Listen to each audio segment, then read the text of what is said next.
Of NFL Today, CBS News special correspondent JB James Brown from Atlanta, CBS Sports NFL analyst Shannon Sharpe. Good morning.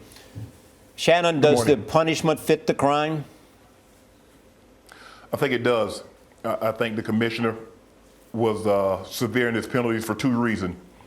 There's litigation right now that the NFL is being sued by 500 to 700 former players and their families for concussions and concussion-related symptoms. The NFL had to take a stand and say, we do not promote this, we do not condone this, and once we found out about it, we put a stop to it immediately. Second and foremost, I think the main reason was, throughout this investigation, you heard the commissioner talk. When he sent his people down to the New Orleans Saints and asked them about this bounty program, Mickey Loomis, Sean Payton, they blatantly lied to his face. The 50,000-page documents tell you the NFL was thorough in their investigation. And not only did they lie to his face, he told them to stop it if it was going on, and they continually went behind his back and did it. And when he asked them about it again, they lied again. Mm-hmm. And he said one thing when he took the office. He said, I'm going to hold coaches and upper management to a higher standard than I hold the players, and I hold the players to a very high standard. So it's interesting the points that Shannon brings up, JB, because there's been some talk about, well, this is really just a business decision and we sort of have to, show our muscle. But as Shannon lays it out and everything else that happened, it does go far beyond that. Oh, there's no question about it. I mean, Shannon said it quite succinctly. They lied to the commissioner and he was not going to stand for that. Bottom line. But does it stop after this? No. You know what? It's going to be interesting. There is a move afoot now, as Armin will tell you, that the commissioner is expecting players and organizations to sign a letter indicating that a pay-for-performance program will not continue. Let's be clear. It's been going on for time and since time immemorial in terms of guys putting money in a kitty to make big plays, momentum-changing plays, if you will. The difference here, and that which is so egregious, is that the aim of the bounty program and all that word denotes is to aim, to maim, to injure, and to knock a guy out of the game to end his career. That can't be tolerated. I mean, I was reading this morning again, this memo that was sent out yesterday, and I said to JB, you can actually feel the steam coming off of this thing.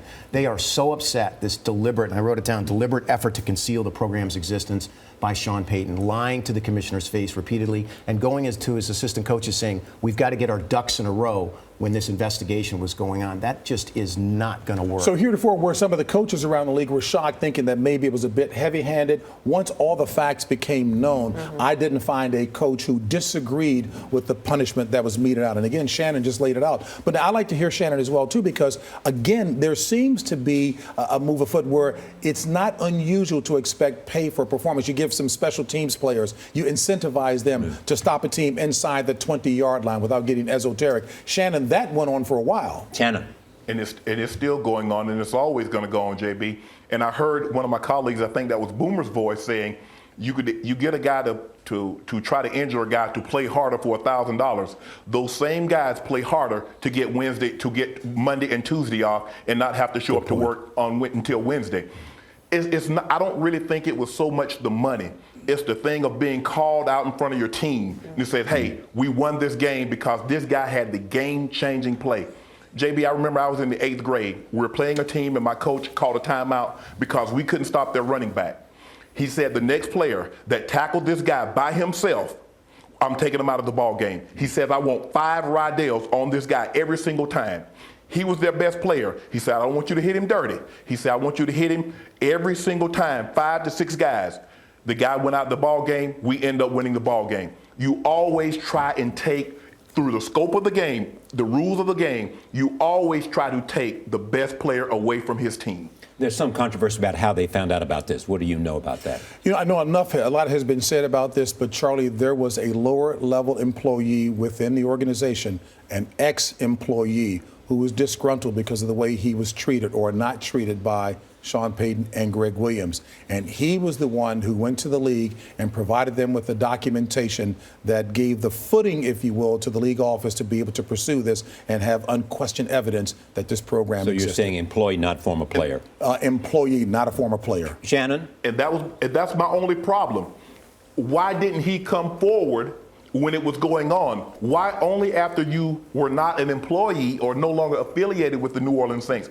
I don't have a problem. This was something that needed to be stopped. I'm glad we got the commissioner came down very hard on all those that were involved. But my only problem is, JB, when you were reaping the fruits of this labor, you never came forward. You never had a problem. You never would have said anything as long as you were still gainfully employed by the New Orleans Saints. It was once only after you became disgruntled or upset at Sean Payton or Greg Williams for whatever reasons that you felt that you needed to compel to Same share type, this. same type of story, just a different environment. It's human nature. Yeah. Speaking of human nature, Tim Tebow's coming to New York.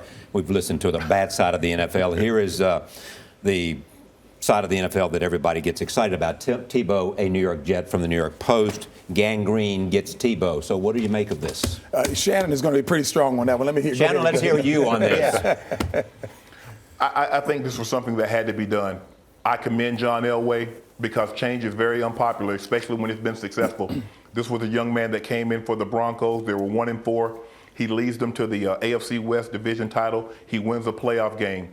But John Elway felt, Mr. Bolin also had to sign off on this because this was a huge commitment, that in order for them to win a championship moving forward, Peyton Manning, if at any chance could be their quarterback, he needed to be their quarterback. And I understand. And people are like, well, why won't they keep Tebow to let him learn up under Peyton Manning?